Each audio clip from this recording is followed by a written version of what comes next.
If you've had a recent blood test and markers like HbA1c, fasting glucose, triglycerides, HDL cholesterol, and LDL cholesterol are out of range, chances are your metabolic health is less than optimal. You might even know that, but remain confused as to what you can do about it. While the majority of people online are arguing about what diet is best for metabolic health, low carb or high carb, and obsessing over protein for muscle growth, they are overlooking the root cause of metabolic disease. And that is exactly what today's video is about. Simplifying metabolic health so that you can optimize yours. So what is the root cause of poor metabolic health that I mentioned that many are overlooking? Storing fat in the wrong place. Yes, that's right. Where your body is storing fat, under your skin or deep within organs like your liver and pancreas, has a huge influence on blood glucose control, insulin resistance and insulin levels, inflammation, and blood lipids like ApoB. In this video, I'm going to teach you why body fat distribution matters so much, how to assess where your body is storing fat, along with 6 actionable strategies to optimize your body fat distribution, and in turn,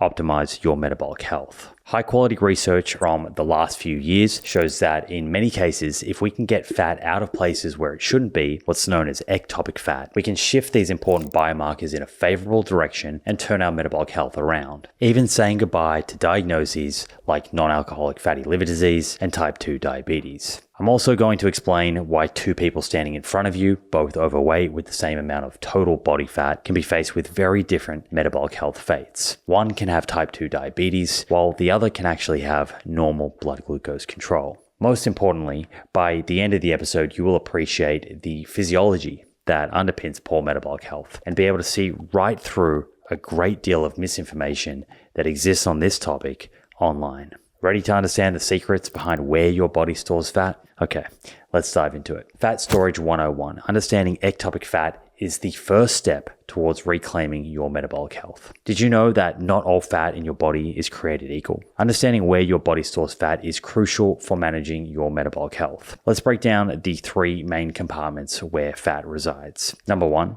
subcutaneous fat, fat under the skin. Number 2, visceral fat, fat deep in the abdomen between organs. And number 3, ectopic fat, fat within organs like the liver and pancreas. The latter 2, visceral and ectopic fat, they tend to go hand in hand. People with a large amount of visceral fat generally have a high amount of ectopic fat. And these are the most dangerous forms of fat that send our metabolic health into a downward spiral. Before we unpack what this downward spiral looks like, where does the visceral and ectopic fat come from in the first place? It's now well understood that each of us have what's known as a personal fat threshold. This idea of a personal fat threshold is the first key concept in this episode that I want you to understand, to walk away with. This threshold determines how much fat we can store in the subcutaneous fat compartment, fat under our skin. Some of us, due to genetics and environmental factors, can store more fat in this compartment, whereas others, again, due to a combination of genetics and environment, have less capacity to store fat under their skin, less ability for their subcutaneous fat cells to expand, and therefore at a given body fatness will store more fat in and around their organs,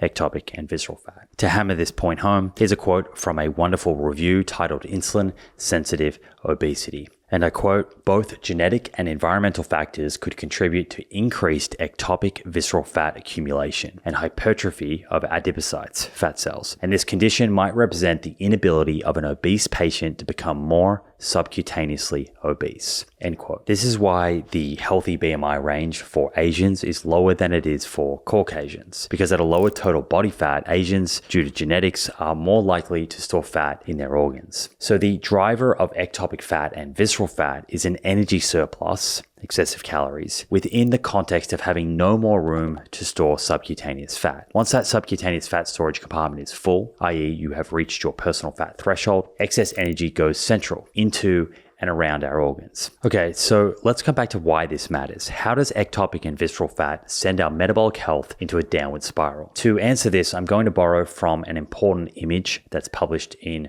Roy Taylor's peer-reviewed papers, as well as his book, Life Without Diabetes. This image on screen, for those who are watching along on YouTube, shows Roy Taylor's twin cycle hypothesis, which now, thanks to multiple clinical trials, is considered no longer a hypothesis, but really a working model to explain deteriorating metabolic health and type 2 diabetes. The twin cycle model is the second key concept in this episode that I want you to understand. As mentioned earlier, it all begins with a positive calorie balance, ingesting in more calories than our body is expending. Our body's way of dealing with that excess energy is storing it as fat. If the subcutaneous fat storage capacity is exceeded, that excess fat has to find a new home. And the first stop, the liver. This is the most underappreciated aspect of metabolic health. Your liver is the master regulator of your metabolic health. Fat inside the liver is foundational to almost all chronic metabolic diseases. As the liver becomes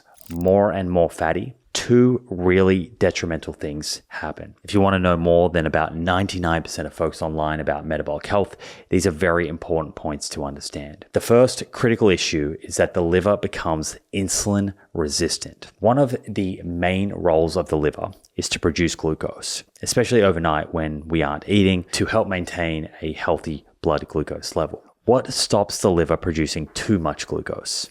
Insulin, a hormone produced by our pancreas. Insulin is what tells the liver cells to stop or slow down glucose production. As fat builds up in the liver cells become insulin resistant. Insulin resistance means, as the name implies, resistant to insulin. Insulin is no longer as effective at telling these cells in the liver to slow down glucose production. So more glucose leaves the liver and enters the bloodstream than we want. Initially, the beta cells in the pancreas respond by producing more insulin in an attempt to force the liver to slow down glucose production, which is why one of the early signs of fat building up in the liver before someone develops diabetes is actually elevated insulin levels. In fact, you might see normal glucose levels, but raised insulin. The pancreas in this case is simply compensating for what's happening in the liver, but this comes at a cost. The beta cells are being stressed out and can only operate at this level for so long. Eventually, if not addressed, the person will be at high risk for developing type 2 diabetes. So the first major consequence of increasing liver fat is the development of insulin resistance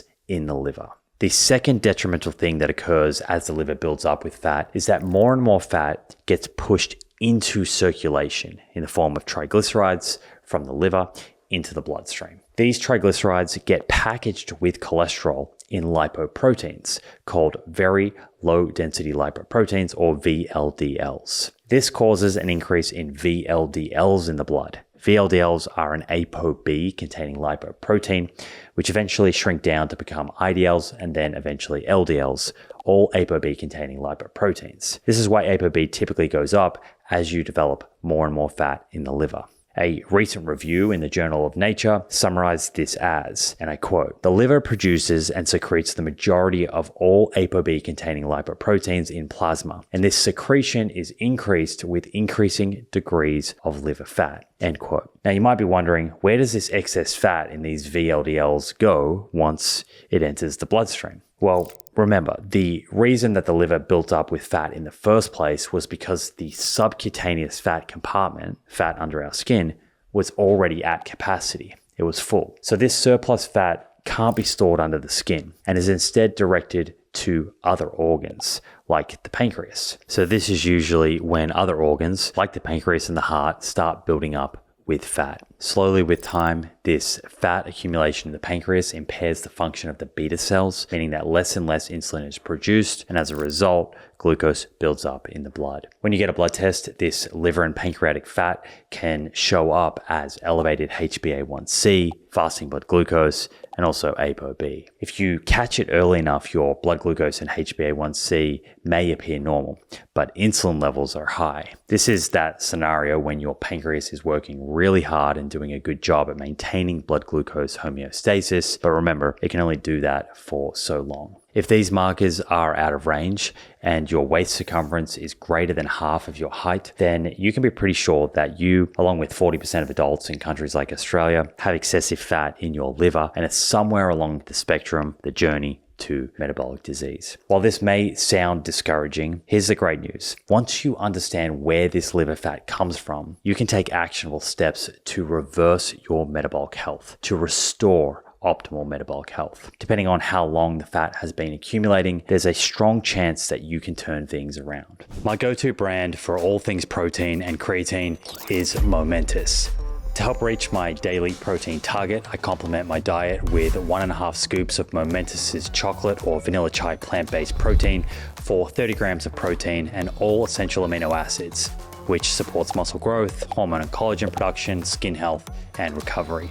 I also consume 10 grams of Momentous's creatine daily to enhance energy production, muscle strength, bone health, and cognition, with studies now showing the benefit of creatine on short-term memory and intelligence. I'll do anything for a little extra brain power. Both products are NSF certified for sport. This certification is the only third-party certification program trusted by the NBA, MLB, Ironman, etc. NSF certification means you can rest easy knowing you're actually getting what's on the label and nothing more. So if you're interested in making a true investment in your health, why not join the best in human performance and be a part of the change in raising the bar on supplements? Our friends at Momentous are giving you permission to take care of you first this holiday season with exclusive early access to their Black Friday, Cyber Monday sale for all listeners of The Proof.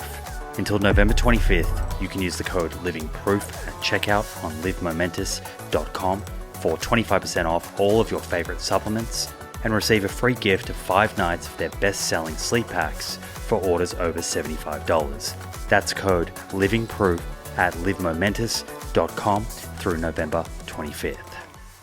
Before we get to what we can do about it, now that you understand the physiology that underpins increasing liver and pancreatic fat and the onset of type 2 diabetes, I want to quickly answer 2 questions that may be on your mind. Number 1, why is it that 2 overweight people with the same body fatness can have different metabolic health, one with type 2 diabetes and one without? And number 2, how is it that 1 out of 6 people who develop type 2 diabetes have a normal BMI? They aren't overweight. This first scenario is explained by the personal fat threshold concept that we went through earlier. 2 people that are overweight, both of the same body fatness, can have very different levels of fat inside their organs. Person A may have a much greater capacity to store fat subcutaneously than person B. So for a given amount of total body fat, less fat enters person A's liver and pancreas, and thus they're less likely to develop type 2 diabetes. Of course, if they gain more weight and exceed their personal fat threshold, they too can develop type 2 diabetes. But for that to happen, it will take more body fat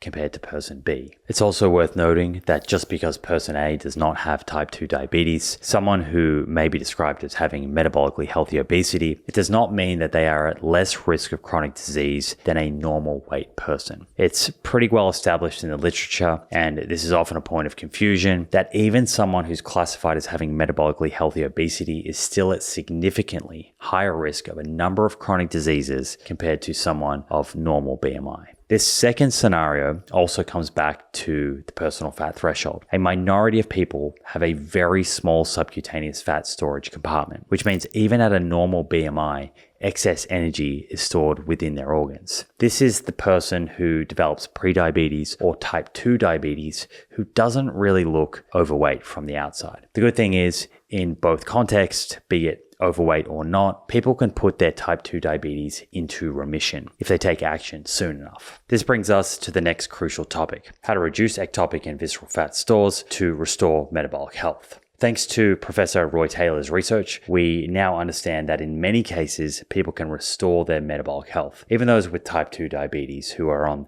the far right end of the metabolic health spectrum. The goal, as you might now expect, is getting fat out of your liver and pancreas. And Roy Taylor's work has identified how much weight people need to lose on average to achieve this. If someone is overweight or obese, they need to lose approximately 15% of their body weight. So if someone weighs 250 pounds, they would need to lose about 37.5 pounds in order to get below their personal fat threshold and see these important biomarkers that we've discussed move into a more favorable direction. This, of course, needs to be done under medical supervision because as the weight comes out of these organs and blood glucose control gets better, you are going to very likely need a lower dose of blood glucose lowering medications. The risk here is that if you lose this weight and don't titrate your dose down with your doctor, you may end up with low blood glucose, which can be very dangerous. What I think is really interesting is that in Roy Taylor's trials, it became clear that if people lost 15% of their body weight and kept the weight off, they were able to stay free of diabetes even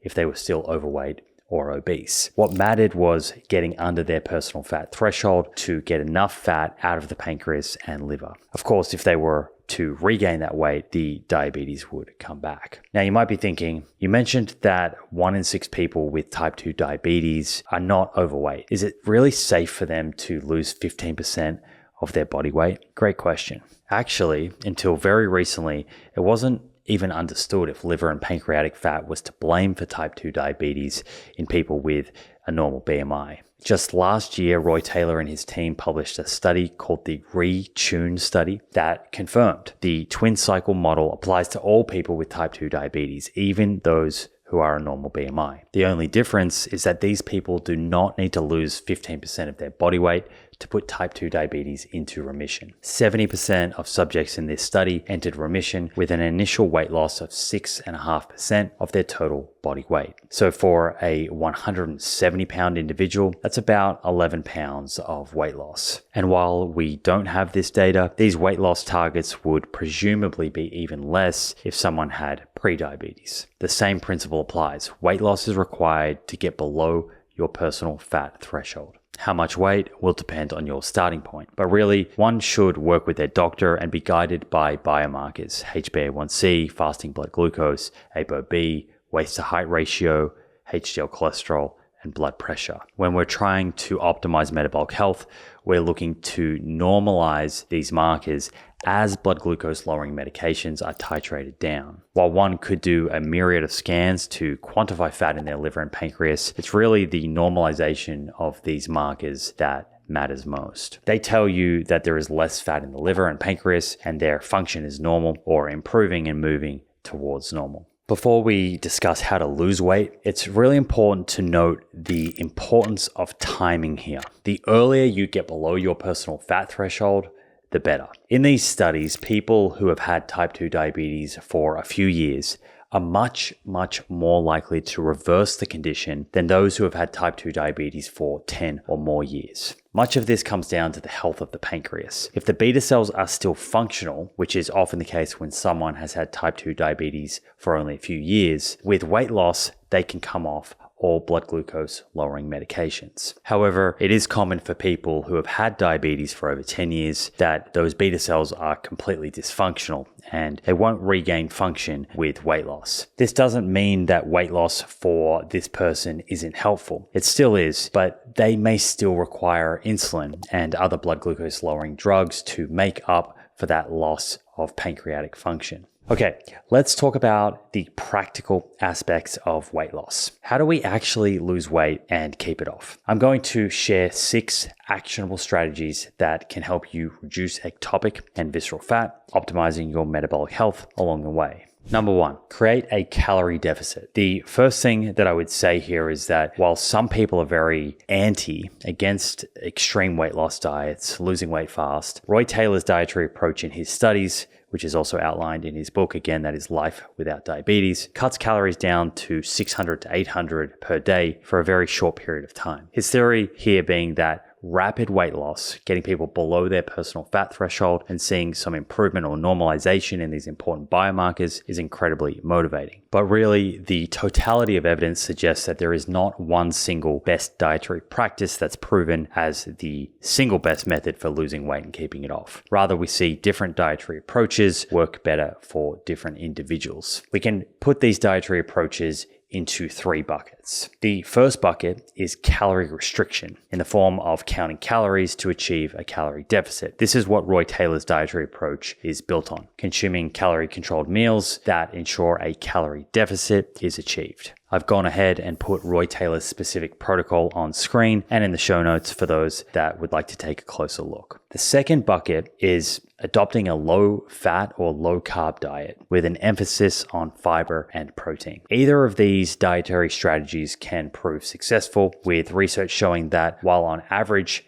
there is no difference in weight loss between these two approaches, low fat and low carb. For whatever reason, some people do better on low carb and some do better on low fat. The third bucket, limiting the hours in which you eat. Time-restricted eating has been proven to be effective for some people in reducing their total daily caloric intake and promoting weight loss. My advice here is to choose the strategy or strategies that feel easiest to you. For example, you might be most full with a low-fat diet and are quite happy eating in an 8-hour eating window from 9 a.m. to 5 p.m. Someone else might feel much more full with a low carb diet and a 6-hour eating window. And then someone else might like to adopt Roy Taylor's plan of sticking to 600 to 800 calories per day, eating set meals, and losing a lot of weight very rapidly. You have options. That's a good thing. If you're having trouble with losing enough weight or keeping it off with these strategies, then this is when powerful weight loss drugs like GLP-1 agonists can be very helpful, which is something that you should discuss with your physician if you're interested in doing so. GLP-1 agonists can make it easier for people to eat less calories, thus making it easier to be in a calorie deficit, lose weight, and keep it off. Okay, so that was the first strategy to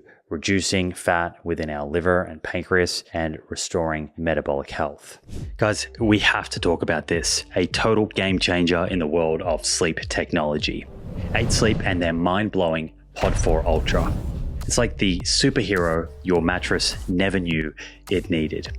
You can access their Black Friday offer today using the code THEPROOF to get up to $600 off your Pod 4 Ultra purchase when bundled. This is their highest offer of the year. But first, let me tell you what the pod is and why I think this is a must-have for anybody who wants to sleep better. Lately, I've been making a serious effort to upgrade my own personal sleep game. And I'm not talking about fluffing up some extra pillows here. I'm talking about high-tech wizardry with the 8 Sleep Pod 4 Ultra. A mattress cover so advanced, it's basically the James Bond of bedding. It turns your regular bed into a sleep optimization powerhouse. We're talking next level temperature regulation, elevation control, and biometric tracking that'll have you feeling like you're living in the future. My favorite feature? Thanks for asking. The temperature regulation. 8 Sleep's autopilot uses machine learning, yes, your bed is smarter than you know, to analyze your sleep patterns and adjust the temperature from a cozy 55 degrees Fahrenheit to a toasty 110 degrees Fahrenheit. It's like having a sleep butler who knows exactly when you're too hot or too cold, without the awkward small talk. When you wake up, the 8 Sleep app greets you with a full rundown of how you slept, along with important health stats like resting heart rate, HRV, and breath rate. Basically all the info you never knew you wanted, but can't live without now. A personal sleep coach, minus the yelling. Since using the 8 Sleep Pod 4 Ultra, not only do I feel more rested and energetic, and I truly do, but I've also noticed my overnight heart rate has dropped by about 5 beats per minute. If you're ready to upgrade your sleep and recovery, head over to 8sleep.com/theproof and use the code THEPROOF to get up to $600 off your Pod 4 Ultra purchase when bundled. Oh, and the best part, you get 30 days to try it out. And if for some reason you decide you don't like sleeping like a baby, you can return it. But let's be honest, you're probably going to keep it. I mean, once you go 8 Sleep, you never go back.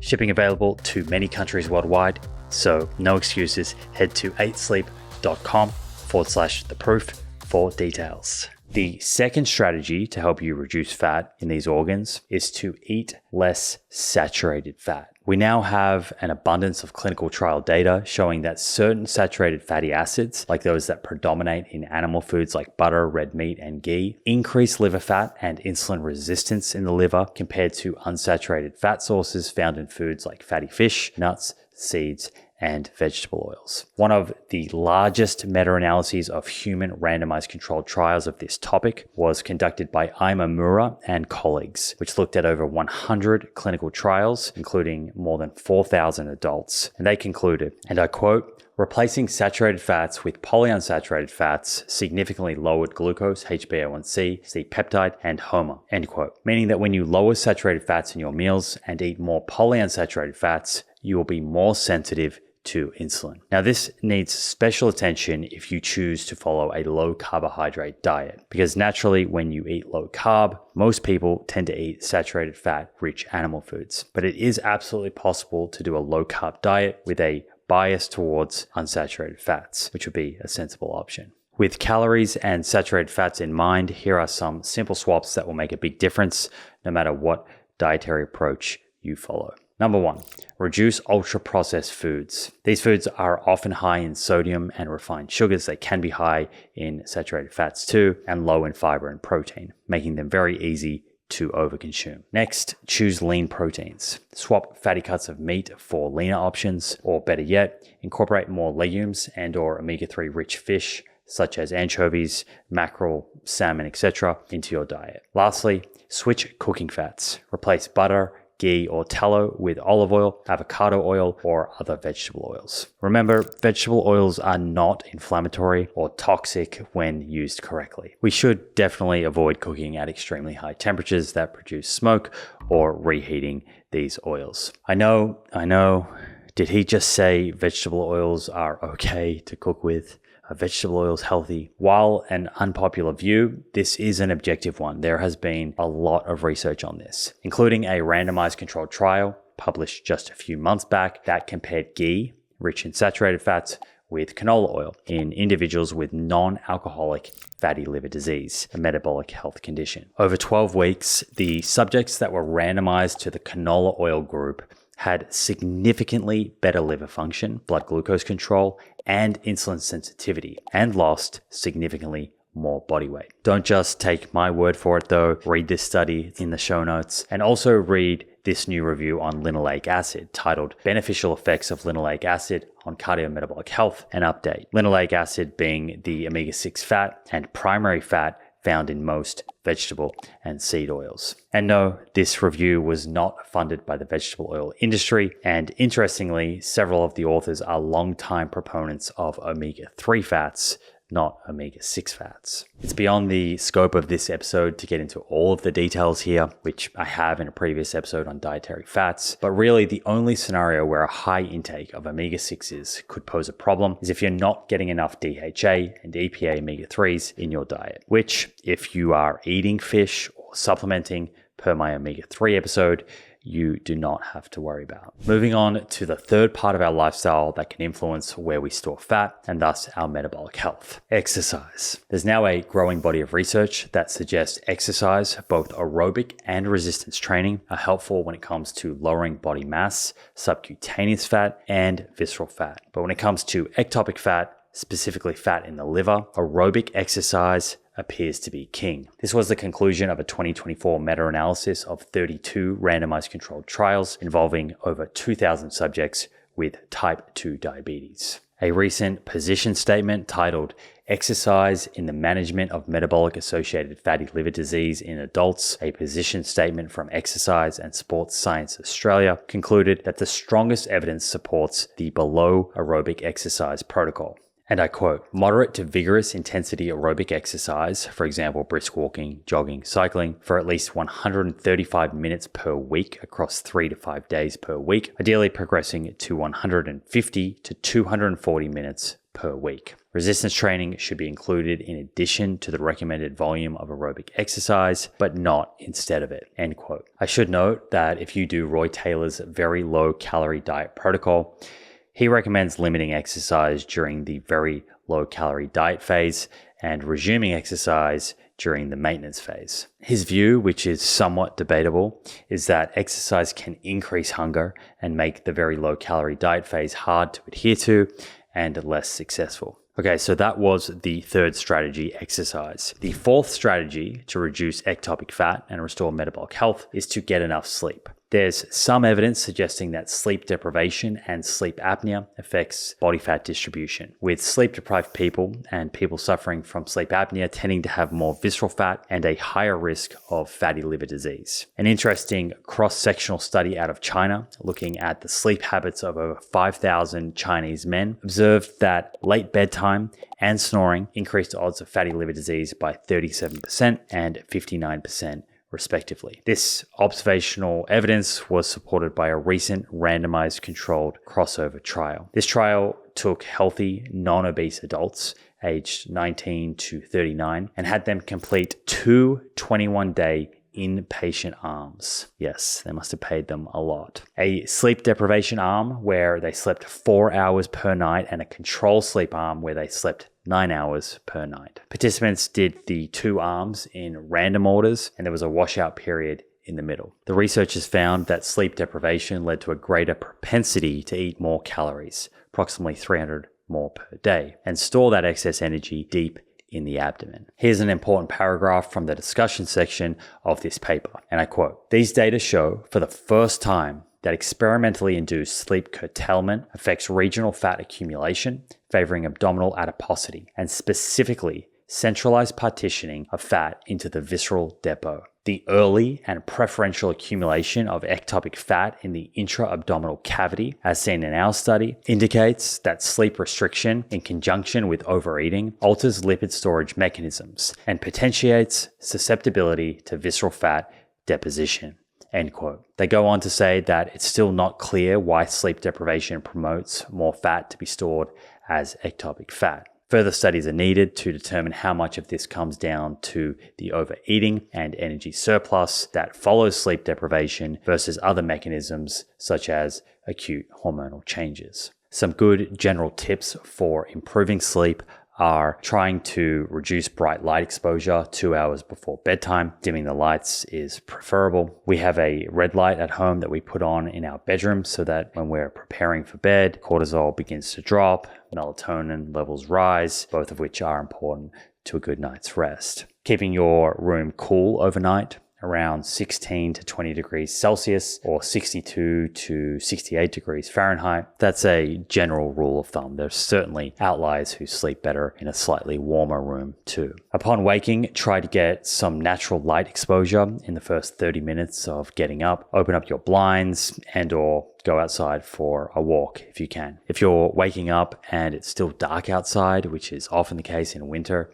switch on as many lights as you can. Of course, that's not always possible when you share a room or a house with others. For that, there are special lights known as SAD lamps. Companies like Lumi, who are not a sponsor of this show, sell them for around $100, usually the recommended intensity of light being around 10,000 lux, and you sit roughly 30 centimeters in front of it for 30 minutes in the morning. And while that's not exactly the same as natural light, it's considered much better for your circadian rhythm than waking up and staying in darkness for multiple hours until the sun rises. By getting this early morning light exposure, you are setting yourself up for more energy during the day and a better night's sleep. The fifth strategy for reducing ectopic fat, restoring metabolic health, is stress reduction. There's some evidence suggesting that stress, and in particular elevated cortisol, may increase fat deposition around and inside our organs. Currently, while more research is needed, it seems that being in a constant fight or flight mode causes people to eat more, thus being more susceptible to living in a calorie surplus. And secondly, and very importantly, seems to signal to the body via increased levels of cortisol to store less fat under the skin and more fat deep within the abdomen. A theory for why this occurs is that when the body is under acute stress, physiology changes to protect these vital organs. Shielding organs with a local energy source, fat, may have been beneficial thousands of years ago when our ancestors were being chased by lions and faced with periods of famine where the fat would be drawn down on. Whereas today, many of us live in chronic states of high stress and have access to an abundance of calories. we're never really drawing down on this fat that we store. There's an interesting condition called Cushing's syndrome, which is characterized by very high levels of cortisol and an increase in abdominal fat and risk of metabolic conditions. While this is no doubt different to cortisol levels one would be exposed to from stress, it's interesting to note that it's been observed that when women with Cushing's syndrome enter remission and cortisol levels normalize, there is a redistribution of fat from central visceral fat stores to subcutaneous stores. And while I haven't yet personally seen any clinical trials showing that stress reduction techniques decrease visceral and/or ectopic fat, I think it's reasonable to hypothesize based on the data we have that stress reduction may help. And if it doesn't work, then the worst case is that we feel more at peace and in control of our lives, which isn't such a bad outcome. So consider this another tool in your toolbox. And while it may be meditation, it doesn't have to be. Stress reduction can look different from person to person. It could be walking your dog, reading a book, playing cards with friends, having deep conversations with friends, breath work, painting, and so forth. Really anything that gets us out of the past and the future and brings ourselves into the now tends to be helpful. If you're unable to control your stress and you have the means, finding a psychiatrist or psychologist may even be helpful. I like to think of our mental fitness in the same way as our physical fitness. Stress reduction being no different to building strength in the gym, something that requires work and consistency and sometimes requires the help of a guiding professional. Okay, the sixth strategy, hormone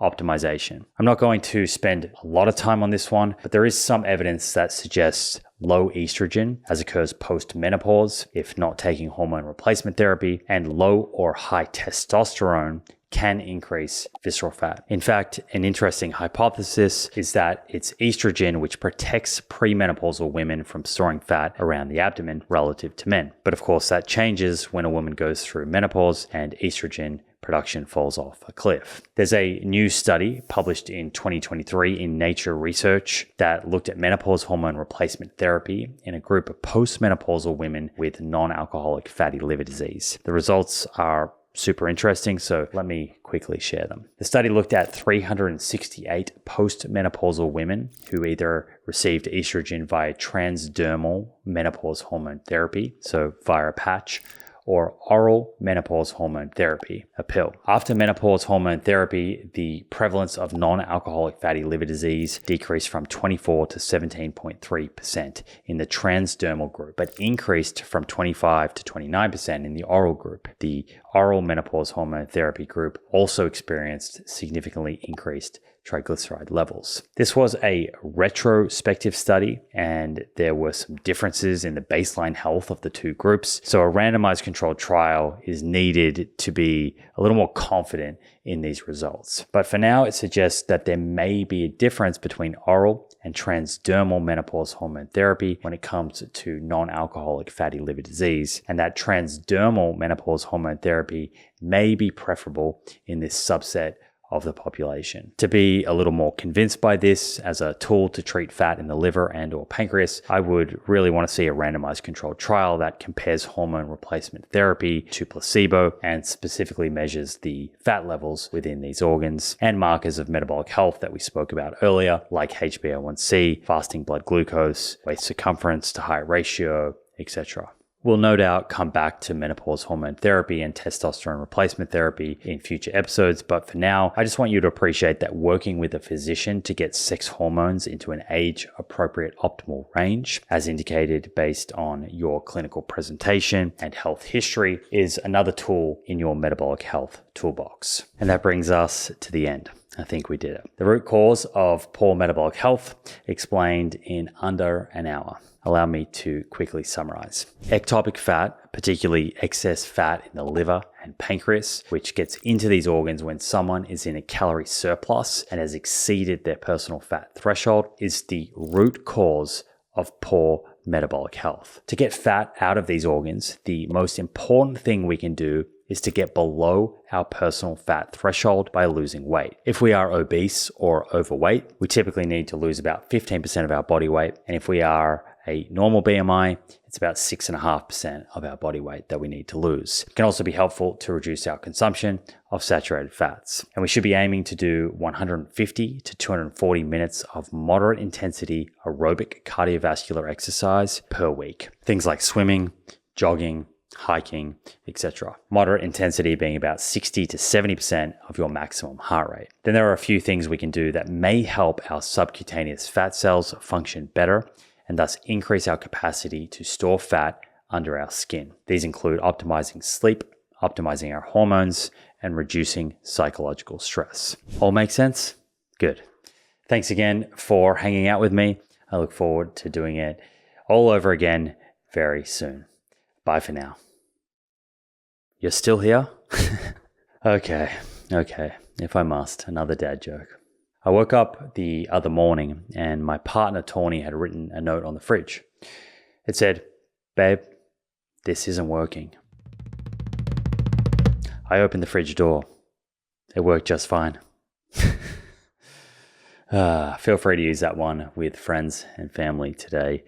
Enjoy the giggles on me and report back in the comments.